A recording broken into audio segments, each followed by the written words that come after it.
Tu vois, bon, c'est un panneau qui a été découpé malheureusement, hein. Oui, il manque beaucoup de choses là. Ah oui. J'avais pas compris que c'était une capuche, ça. J'avais l'impression qu'il avait un vêtement supplémentaire sur le bras. Je comprenais pas ce relief. De chaque côté, il y avait des seins qui s'appuyaient contre une colonnette de part et d'autre. Je suis restauratrice de peinture murale et de peinture de chevalet. Je restaure des peintures ou des tableaux pour les musées, pour les monuments historiques et également pour les clients privés. Et moi, je suis également restauratrice de peinture, plutôt peinture murale, mais j'ai la spécificité de travailler aussi pour un laboratoire d'analyse des matériaux du patrimoine.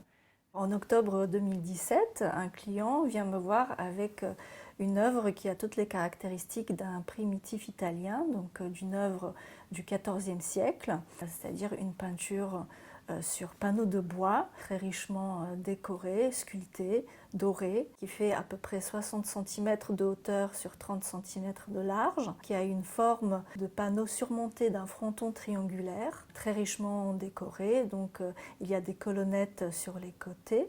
Au centre, il y a donc la scène avec la Vierge à l'enfant, qui est surmontée d'un arc du fronton triangulaire donc, et le fronton lui-même est décoré d'un trilobe où une forme transparaît légèrement, car en effet cette peinture est très sale, particulièrement peu lisible à cause d'un dépôt de surface qui semble être une sorte de vernis. Donc a priori c'était une très belle œuvre, on dirait vraiment une pièce de retable.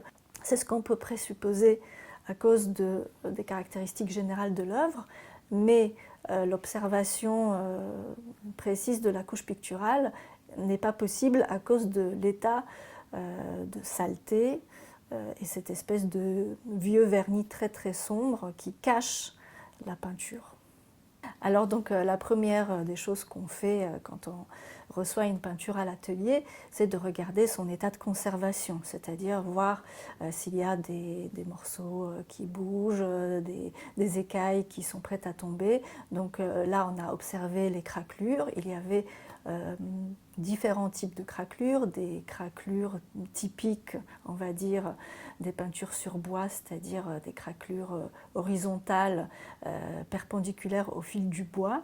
Et puis il y avait aussi des craquelures beaucoup plus fines, avec éventuellement des petits soulèvements, des petits écaillages qui avaient l'air plutôt anciens, ce qui voulait dire que la peinture tenait plutôt bien, mais il y avait quand même une certaine fragilité. La première chose qu'on fait, c'est on fait des tout petits tests. On commence toujours par utiliser les outils les plus doux et les moins invasifs. Et ensuite, on monte en gamme, si vous voulez, de force de solvant pour s'arrêter à un solvant qui n'est pas trop agressif pour l'œuvre. Donc là, j'ai commencé avec du White Spirit qui ramollissait un petit peu cette couche.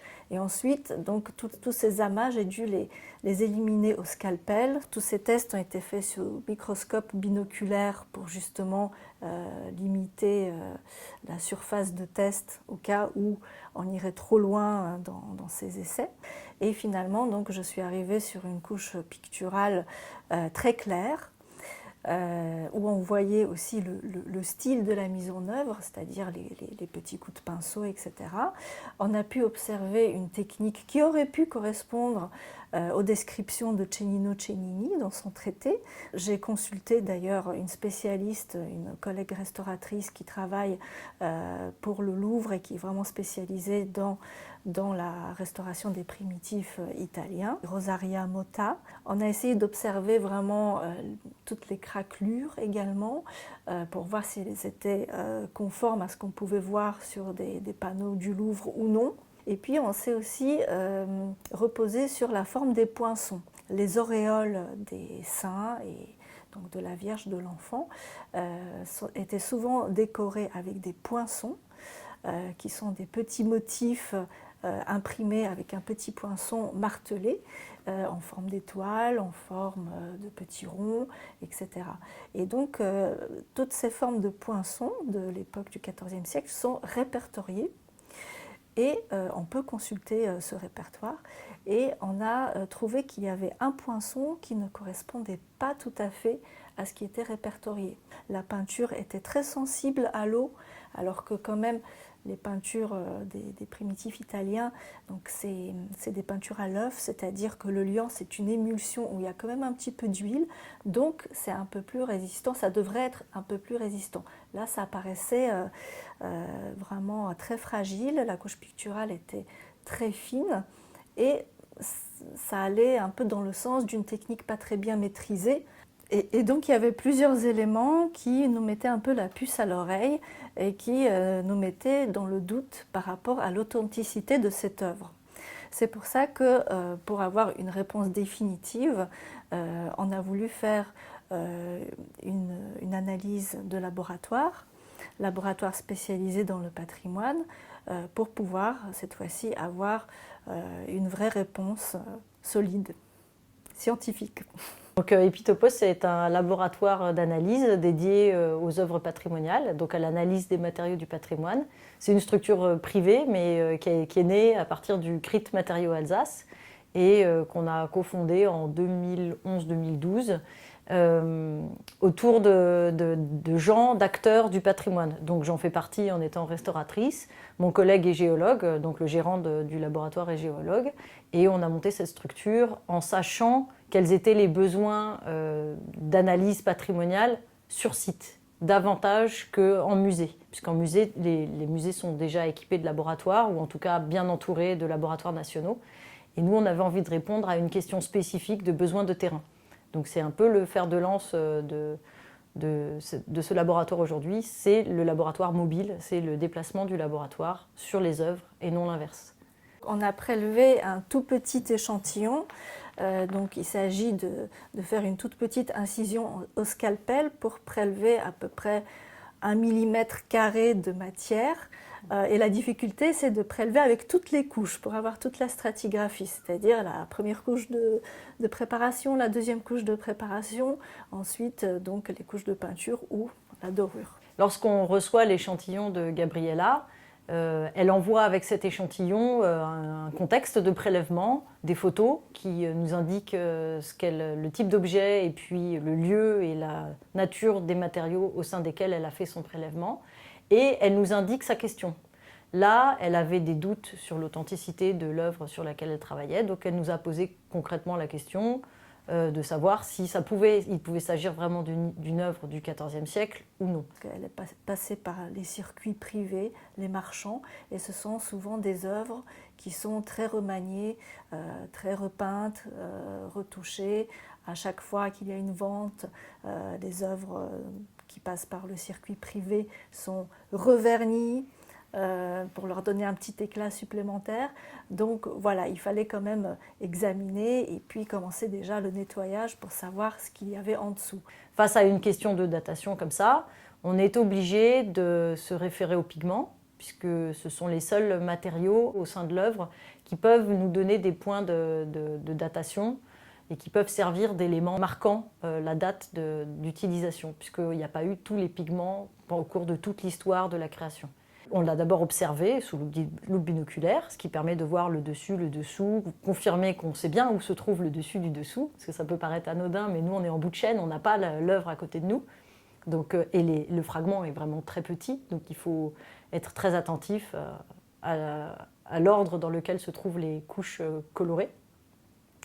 Et ensuite, une fois qu'on l'a observé sous loupe binoculaire, on l'a inclus dans la résine pour pouvoir en faire une coupe, pour pouvoir le sectionner en deux et regarder la tranche.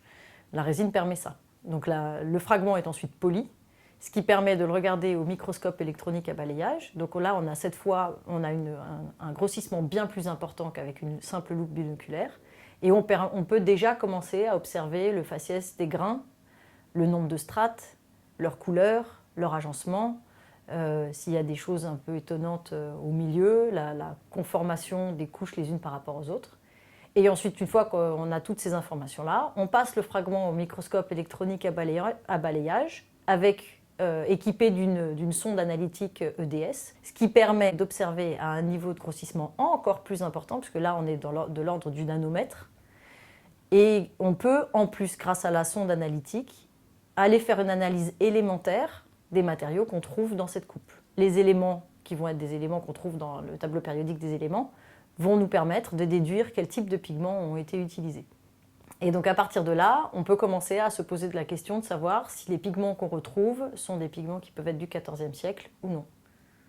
Alors à chaque étape de l'étude et du nettoyage, bien sûr j'étais en contact avec le propriétaire pour lui dire ce qu'on avait découvert, quelles étaient nos hypothèses, quels étaient nos doutes. Donc il a suivi l'enquête, on va dire, depuis le départ, et il était très intéressé de la mener jusqu'à son terme. Donc en fait, on a découvert des choses de deux ordres. On a d'abord découvert un faciès de couches stratigraphiques qui n'était pas tout à fait possible dans le cadre d'une œuvre normale faite à partir d'un T0 jusqu'à sa finition, parce qu'on a découvert que les craquelures qui se trouvaient dans la couche de préparation, donc dans cette couche qui est entre le bois et la polychromie, présentaient des craquelures mais qui ne partaient pas du support.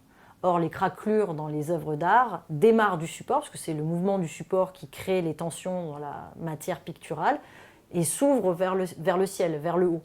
Et là, on avait quelque chose qui était ouvert depuis le haut, mais juste à partir de la couche de préparation. Et les couches colorées par-dessus venaient entrer dans les fissures. Donc déjà, on avait sur cette simple observation une confirmation qu'on avait un support qui avait peut-être été réemployé, une couche de préparation peut-être un peu forcée pour l'obliger à craqueler, et puis par-dessus, puisque c'est en interne qu'elle a figé et pas par le dessous, et puis par-dessus, une couche picturale qui est venue de quelqu'un qui a posé sa couleur après avoir obtenu ce support. Donc ces éléments-là, ces premiers éléments physiques nous ont quand même bien interpellés, et par-dessus le marché, avec l'analyse élémentaire, on a découvert dans les couches de préparation des composés de zinc, pour faire un blanc de zinc, et l'oxyde de zinc, qui est ce blanc, ne date que du 19e. Donc il a été inventé au début du 19e, même à la toute fin du 18e, mais en réalité il n'a été commercialisé qu'à la mi-19e. Avant ça, on n'en trouve pas sur le marché. Et puis dans les couches colorées, on a retrouvé de l'oxyde de titane, qui fait le blanc de titane, qui est un pigment qui date des années 30, 1930. L'œuvre ne peut pas avoir été réalisée avant cette date de création et doit dater au mieux de la première moitié du XXe siècle.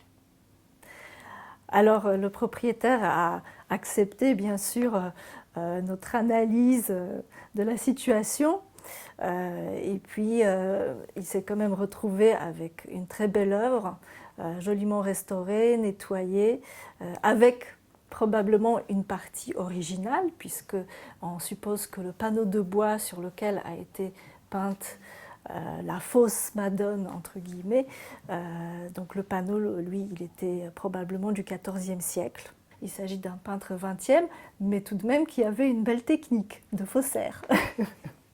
C'est une œuvre qui reste malgré tout belle et impressionnante. Ce qu'on retrouve comme savoir-faire et comme capacité à mélanger les matériaux nous révèle une connaissance de la chimie et de la science très poussée. Et peut-être qu'à ce titre, on peut dire que l'art est science.